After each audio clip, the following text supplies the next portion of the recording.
శ్రీ విష్ణు రూపాయ నమశివాయ. నిన్న అయోధ్యలో రామమందిరంలో అద్భుతంగా ప్రతిష్టాపన జరిగింది. ప్రపంచం అంతా పండుగ చేసుకుంది. ఈ సమయంలో ఛానెల్లో చాలామంది ఒక 5 ప్రశ్నలు అడుగుతున్నారు. వేలాది మంది అడిగారు నిన్నటి నుంచిను. అందుకని వాటికి సమాధానం ఈ వీడియోలో చెప్పుకుందాం. 5 ప్రశ్నలు ఉన్నాయి ముఖ్యమైనవి. మొట్టమొదటిది ఏమిటంటే, శ్రీరాముడు అశ్వమేధ యాగం చేసినప్పుడే సీతాదేవి పక్కన లేకపోతే బంగారు సీతమ్మని పెట్టుకుని చేశాడు. మరి అయోధ్య ఆలయంలో రాముడు ఒక్క ఆయన్నే ప్రతిష్ఠించారేమిటండి పక్కన సీతమ్మ లేకుండా? ఇది ఘోరమైన అపచారం కాదా అని అడుగుతున్నారు. నిన్న ప్రతిష్ఠించిన మూర్తి బాలరాముడి మూర్తి. 5 సంవత్సరాల వయస్సులో శ్రీరామచంద్రమూర్తి ఎలా ఉంటాడో ఆ విగ్రహం అది. 5 సంవత్సరాల పిల్లవాడికి పక్కన భార్య ఉండదు కదా, అదెందుకే పక్కన సీతమ్మ లేదు. పోనీ ఆ బాలరాముడి విగ్రహం ఎందుకు పెట్టడం? రామపట్టాభిషేకం విగ్రహమే ప్రతిష్ఠించవచ్చు కదా. అలాంటివి సోషల్ మీడియాలో అదే శిల్పి చెక్కిన మూర్తులు కూడా వచ్చి అవి ప్రతిష్ఠించవచ్చు కదా పోనీ అని మీకు ఒక అనుమానం రావచ్చు. ఈ ఆలయంలో విక్రమాదిత్యుడి కన్నా ముందు కాలం నుంచే బాలరాముడి విగ్రహం ఉంది అక్కడ. ఆ తరువాత తవ్వకాల్లో కూడా ఆ విగ్రహమే బయటపడింది. ఇప్పటికి కూడా ఆలయంలో అదే విగ్రహాన్ని పునఃప్రతిష్ఠిద్దామని చూశారు. కానీ ఆ విగ్రహం 5-6 అంగుళాలు మాత్రమే ఉంది, చిన్నది, ఎవరికి కనిపించదు కదా. అందుకని పెద్ద విగ్రహం పెట్టి దాని ముందు ఆ చిన్న రాములల్లా విగ్రహాన్ని పెట్టారు. ఇప్పుడు కొత్తగా ఆలయాన్ని ప్రతిష్ఠిస్తున్నారని ఆ పేరుతో చరిత్రను ఎవరూ నాశనం చేయకూడదు. వేలాది సంవత్సరాలుగా చరిత్రలో ఏదుందో దాన్నే పునర్నిర్మించాలి. అందుకే బాలరాముడి విగ్రహాన్ని తెచ్చిపెట్టారు అక్కడ. కాకపోతే ఆ పైన ఇంకో 2 అంతస్తులు ఉన్నాయి, ఆ పక్కన చాలా ఆలయాలు ఉన్నాయి. వాటిల్లో సీతారాములు తప్పకుండా వస్తారు. అందుకని కొంతకాలం ఓపిక పట్టండి అంతే. కానీ ఇక్కడ గర్భాలయంలో అనాదిగా ఏదొస్తుందో ఆ చరిత్ర ప్రకారం చేయడమే ధర్మం. అందుకే అలా చేశారు. ఇంకా రెండవది, ఆలయం పూర్తి కాకుండా విగ్రహ ప్రతిష్ఠ చేసేసి పైన మిగిలిన గోపురం అది కట్టచ్చా? అది ఘోరమైన అపచారం కాదా? ఇందులో అపచారం ఏమీ లేదు. అక్కడ అంతమంది వేద పండితులు ఉన్నారు, ఆగమశాస్త్ర పండితులు ఉన్నారు, పీఠాధిపతులు ఉన్నారు, సన్యాసులు ఉన్నారు. వాళ్ళకి ఆ మాత్రం తెలియదు? ఆలోచించండి. ఎదురుగుండా వాళ్ళని మనకున్న లిమిటెడ్ పరిజ్ఞానంతో జడ్జి చేసేస్తూ ఉంటాం. కొన్నిసార్లు శ్రీరాముడు సీతమ్మని గర్భవతం చూసుకోకుండా అడవికి పంపించేయడం అధర్మం కాదా అండి? అది మాట్లాడే ముందు అసలు మనం ఎవరిని జడ్జ్ చేస్తున్నాం, మన అర్హత ఏమిటి అనేది చూసుకుంటే ఇలాంటి క్వశ్చన్స్ రావు. అక్కడ మహామహులు బోళ్ళు మంది ఉన్నారు. అలాగే తిరుమలతో సహా ఎన్నో ఆలయాల్లో మొట్టమొదట విగ్రహం వచ్చి దాని తర్వాత పైన ఆలయం వచ్చింది. మీరు తిరుమల చరిత్ర తీసి చూస్తే మీకు అర్థమవుతుంది. తిరుమలలో కూడా అలాగే వచ్చింది. ముందు స్వామి వెలిశారు, తర్వాత పైన ఆలయం కట్టారు. అలాంటి విధానం ఒకటి ఉందని అర్థమవుతోంది కదా. అది అక్కడ పండితులకి తెలుసు కనుక మనం బాధపడిపోవాల్సిన అవసరం లేదు.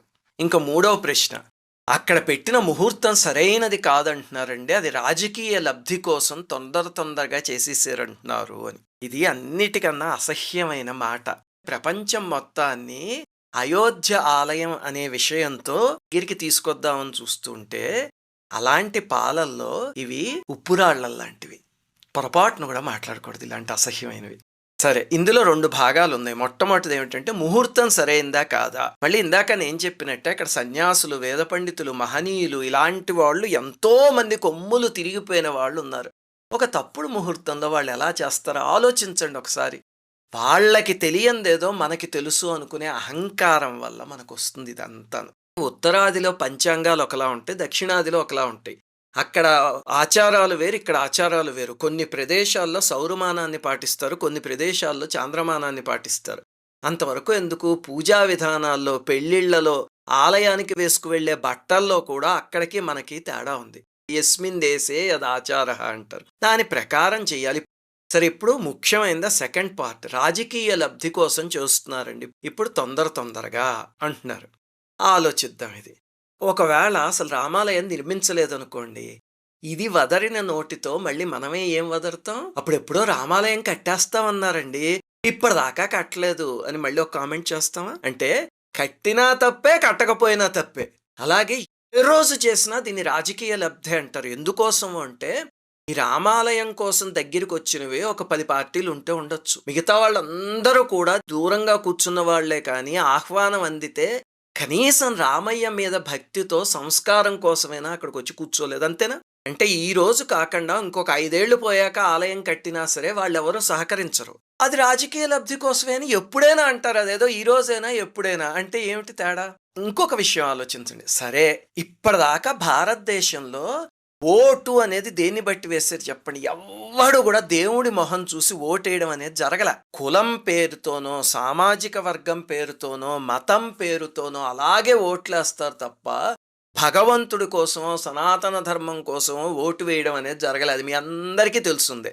ఒకవేళ ఈరోజు రామాలయం చూసి, సనాతన ధర్మాన్ని నిలబెట్టే పార్టీలకి ఓటు వేశారు అనుకుందాం. నిజంగా దేవుడి మొహం చూసి ఓటు వేస్తే అది మంచి మార్పే కదా! అందులో బాధపడాల్సిందేముంది? మరి సంతోషించక ఎందుకు బాధపడ్డాను? ఇంక నాలుగవది, ఇది చాలా విషప్రచారం. ఏమిటంటే శంకరాంనాయ పీఠాధిపతులు నలుగురు ముక్త కంఠంతో దీన్ని ఖండించారు. అందుకే భారతీ తీర్థ మహాస్వామి వంటి వాళ్ళు కూడా హాజరు కాలేదు. ఇది చాలామంది అనవసరమైన వివాదాలు లేవదీస్తున్నారు. ఇది మనం కల్పించుకున్నది. మన ఇష్టం వచ్చినట్టు పూజ్యులైన పీఠాధిపతుల్ని, మఠాధిపతుల్ని మన యూట్యూబ్ వ్యూస్ కోసం వివాదాల్లోకి లాగకూడదు.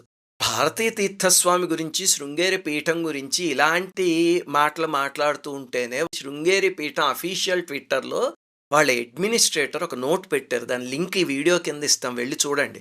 ఇలాంటి కల్పితాలు చేసి మాట్లాడుతున్న వాళ్ళకి గడ్డి పెడుతూ ఒక అఫీషియల్ స్టేట్మెంట్ ఇచ్చారు. కనీసం అలాంటివేవైనా చూడాలి.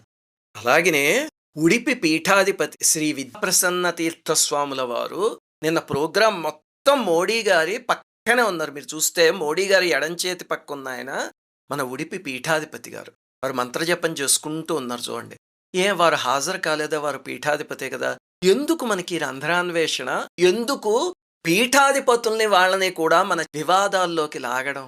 140 కోట్ల మందికి నచ్చేలాగా దేశంలో మీరు ఒక పని చెయ్యగలరా? ఏదైనా చేయండి చూస్తా. శ్రీరామచంద్రుడు అంతట ఆయన చేయలేకపోయాడు, శ్రీకృష్ణుడు అంతట ఆయన చేయలేకపోయారు. వాళ్ళు చేసిన వాటిలో కూడా తప్పొప్పులు పట్టేవాళ్ళు కోట్ల మంది ఉన్నారు, అంతేనా? ఏది చేసినా 90% మందికి నచ్చితే ఒక 10% నచ్చకపోతుంది. ఆటలు పట్టుకుని మంచి పనులు మానేస్తామా? 500 ఏళ్ల నాటి కల సాకారమైందని ప్రపంచమంతా ఉత్సవాలు చేసుకుంటూ ఉంటే కొంతమంది సంతోషించకపోతే వచ్చిన నష్టం ఏముంది? ఒక మంచి పని చేస్తుంటే ఇలాంటివి 190 వస్తాయి. చేసుకుంటూ పోవడమే. అన్నిటికీ మించి ఒకటి గుర్తుపెట్టుకోండి. సీతారాముల సంకల్పం, హనుమయ్య సంకల్పం లేకపోతే నిన్న అయోధ్యలో ఆ కార్యక్రమం అంత ప్రశాంతంగా జరగడం సాధ్యమయ్యే పనేనా? కొంతమంది రాక్షసమూకలు అక్కడ నాశనం చేసేస్తాం, వీళ్ళని చంపేస్తాం, వాళ్ళని చంపేస్తాం అంటూ పేపర్ స్టేట్మెంట్లు ఇచ్చారు. అయినా సరే నిన్న శ్రీరాముడి ప్రతిష్ఠ హాయిగా ప్రశాంతంగా కన్నుల పండుగగా జరిగిపోయిందా? అంటే పైన ఆంజనేయ స్వామి సంకల్పం ఉందని అర్థం. అది మనం గుర్తించకుండా మన అభిప్రాయాలు శ్రీరాముడి సంకల్పం కన్నా గొప్పవి అని అహంకరిస్తాం. అందువల్ల వస్తాయి ఇవన్నీ. స్పిరిచువలిజంలో కూడా నెగిటివిటీని, రంధ్రాన్వేషణని తీసుకొచ్చే బుద్ధి పక్కన పెట్టి, అహంకారాలు పక్కన పెట్టి రామ సంకల్పానికి ఎలయనవుదాం. బూరె బుగ్గలతో చిరునవ్వు నవ్వుతూ ఎంత అందంగా ఉన్నాడు రామయ్య, ఆయన్ని కళ్ళతో చూసామని ఆనందించకుండా ఈ నెగిటివ్ ఆలోచనలు ఎందుకు? వీలున్నప్పుడు అయోధ్య వెళ్ళి కుటుంబ సమేతంగా దివ్యమంగళమూర్తిని దర్శనం చేసుకురండి. జై శ్రీరామ్. శ్రీమాత్రే నమః.